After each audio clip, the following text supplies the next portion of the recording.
انا اعطیناک الکوثر فصل لربک وانحر ان شانئک هو الابتر۔ صدق اللہ العظیم۔ الصلاۃ والسلام علیک یا سیدی یا رسول اللہ وعلی آلک واصحابک واہل بیتک یا سیدی یا حبیب اللہ۔ حمد و صلوات کے بعد معزز سامعین و ناظرین، میں نے آپ کے سامنے قرآن پاک کی ایک بہت ہی معروف سورت سورہ کوثر تلاوت کرنے کا شرف حاصل کیا ہے، جس کا ترجمہ اس طرح ہے۔ رب کائنات نے ارشاد فرمایا انا اعطیناک الکوثر، اے محبوب مکرم صلی اللہ علیہ وسلم، بے شک ہم نے آپ کو خیر کثیر عطا فرمایا، یعنی ہر چیز کی کثرت عطا فرمائی۔ فصلی لربک، تو آپ بھی اپنے رب کی نماز پڑھا کریں، وانحر، اور قربانی بھی دیا کریں، ان شانئک هو الابتر، بے شک آپ کا دشمن ہی نسل کٹا رہے گا، بے شک آپ کا دشمن ہی ابتر رہے گا۔ یہ تھا اس سورت کا ترجمہ۔ میں پوری سورت پر گفتگو نہیں کرنا چاہتا، صرف فصلی لربک وانحر اس پر ہی بات کرنا چاہتا ہوں۔ اللہ پاک نے فرمایا کہ محبوب، ہم نے جو آپ کو انعام عطا فرمائے، جو نعمتیں عطا فرمائی، جو ہر خیر کی کثرت عطا فرمائی، تو اس کے ملنے پر، آپ اس کے شکرانے پر فصلی لربک وانحر، آپ اپنے رب کی نماز بھی پڑھا کریں اور قربانی بھی دیا کریں۔ حضرت ملا علی قاری رحمۃ اللہ علیہ فرماتے ہیں کہ اس نماز سے مراد نماز عید ہے اور وانحر سے مراد قربانی ہے۔ اور یہ جو عید الاضحیٰ کے موقع پر ہم قربانی کرتے ہیں، اس کی بہت زیادہ فضیلت اور بہت زیادہ اہمیت ہے۔ حضور نبی اکرم صلی اللہ علیہ وسلم نے ارشاد فرمایا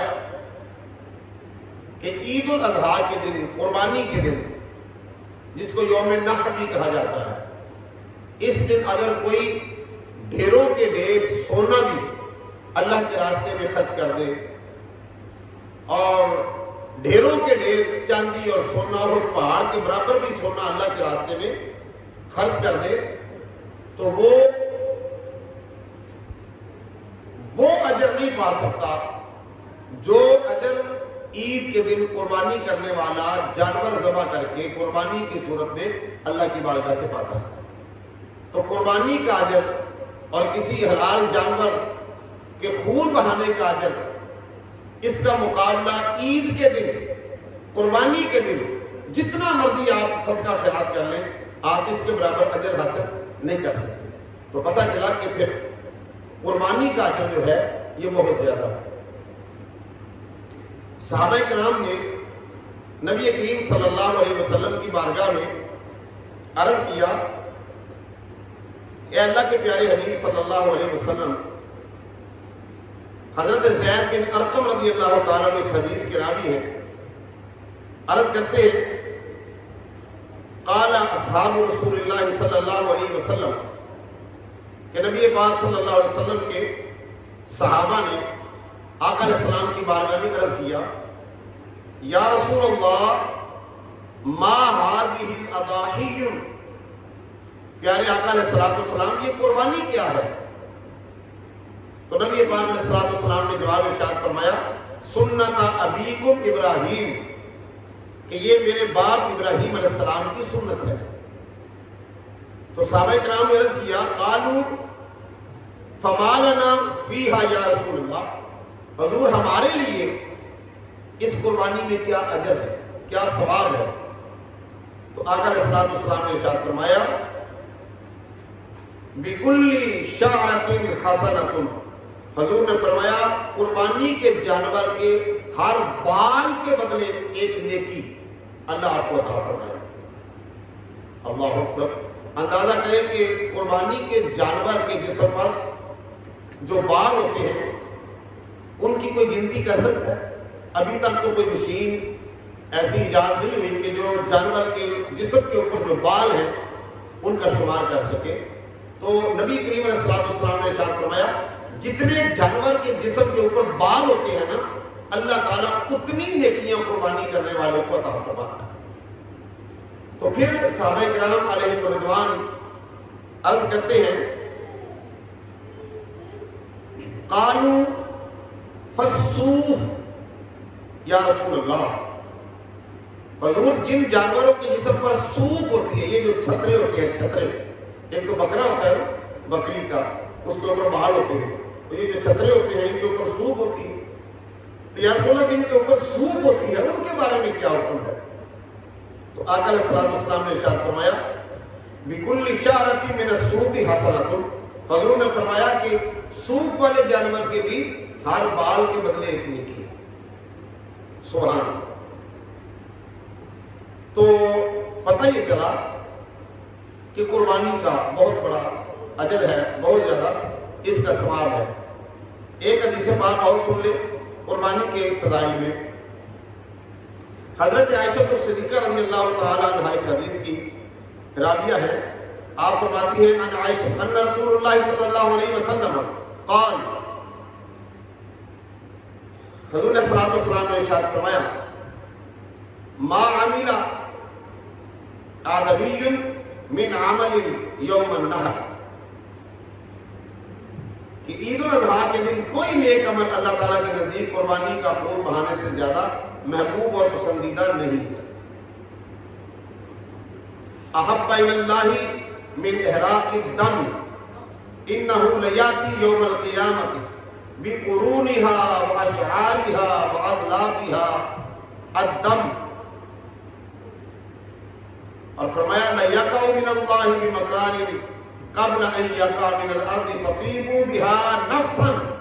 نبی پاک علیہ السلام نے ارشاد فرمایا قیامت کے دن قربانی کا جو جانور ہوگا وہ اپنے بالوں، اپنے سینگوں اور اپنے کھروں سمیت آئے گا، اور قربانی کا خون زمین پر گرنے سے پہلے اللہ کے نزدیک قربانی درجہ قبولیت کو پہنچ جاتی ہے. اور حضور نے فرمایا خوش دلی سے قربانی کیا کرو. تو پتہ یہ چلا کہ قربانی عید کے روز کرنا یہ اللہ کے ہاں بڑا ہی محبوب ہے. کن جانوروں کی قربانی کی جا سکتی ہے؟ اونٹ کی قربانی کی جا سکتی ہے، گائے کی قربانی کی جا سکتی ہے، اور بکری کی قربانی کی جا سکتی ہے. ٹھیک ہے، بکرا، چھترا، اونٹ، بیل، گائے، ان جانوروں کی، حلال جانوروں کی قربانی کی جا سکتی ہے.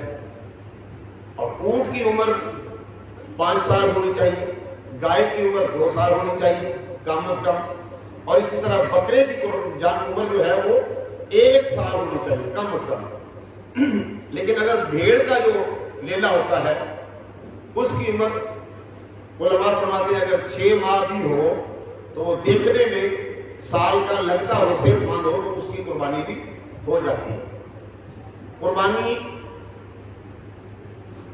زندوں کی طرف سے تو ہوتی ہی ہے، اور بعض ہمارے مسلمان یہ چاہتے ہیں کہ ہم اپنی مرحومہ ماں کے نام کی قربانی کریں، مرحوم باپ کے نام کی قربانی کریں. تو اس کے لیے پھر مسئلہ یہ ہے کہ پہلے جو کسی مرنے والے کے نام کی قربانی کرے گا ضروری ہے کہ وہ پہلے اپنی طرف سے اپنی قربانی اللہ کی بارگاہ میں پیش کرے. اگر وہ اپنی طرف سے قربانی نہیں دیتا اور صرف کسی مرنے والے کی قربانی دیتا ہے تو وہ قبول نہیں کی جائے گی، اس لیے کہ مرنے والا اب اس قربانی کا مکلف نہیں ہے، لیکن جو دے رہا ہے پہلے وہ خود اس پر قربانی واجب ہے. حضور نبی کریم رؤوف رحیم صلی اللہ علیہ وسلم آپ خود اپنی پوری حیات طیبہ میں آپ 2 قربانیاں دیا کرتے تھے. ایک قربانی اپنی طرف سے دیا کرتے تھے اور ایک آقا علیہ السلام اپنی ساری امت کی طرف سے دیا کرتے تھے.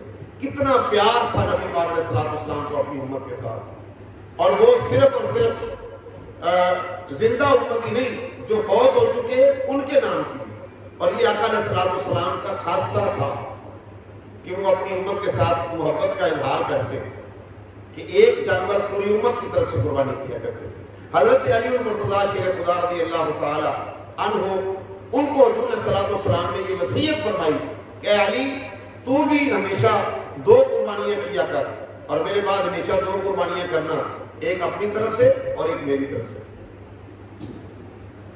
تو قربانی کے گوشت کا جو مسئلہ ہے، قربانی کے گوشت کو 3 حصوں پر تقسیم کرنا چاہیے۔ ایک حصہ اپنے گھر والوں کے لیے رکھا جاتا ہے، ایک حصہ اپنے اعزاء و اقارب کے لیے، رشتہ داروں کے لیے جو خونی رشتہ دار ہوتے ہیں بالخصوص ان کے لیے، اور ایک حصہ خالص فقراء اور مساکین اور غریبوں اور یتیموں کے لیے رکھا جاتا ہے۔ 3 حصے قربانی کے گوشت کے کیے جاتے ہیں، اور گائے اور اونٹ کی قربانی میں 7 لوگ شریک ہو سکتے ہیں۔ 7 قربانیاں ہوتی ہیں گائے میں، اونٹ میں، اور بکرے اور چھترے میں 1 قربانی ہوتی ہے۔ اسی طرح قربانی کے جو جانور ہوتے ہیں وہ سینگ، اگر 2/3 سینگ کسی جانور کا ٹوٹا ہوا ہو اور ایک حصہ باقی رہ گیا ہو تو قربانی نہیں لگتا۔ ایک حصہ ٹوٹا ہوا ہے، 2 حصے باقی ہے تو قربانی لگ جاتا ہے۔ اسی طرح کان کا مسئلہ ہے، اسی طرح جانور کی دم کا مسئلہ ہے۔ اگر 2 حصے کٹی ہوئی ہے، کان، سینگ یا اس کی دم، اور ایک حصہ باقی ہے تو وہ قربانی اس کی جائز نہیں ہوگی۔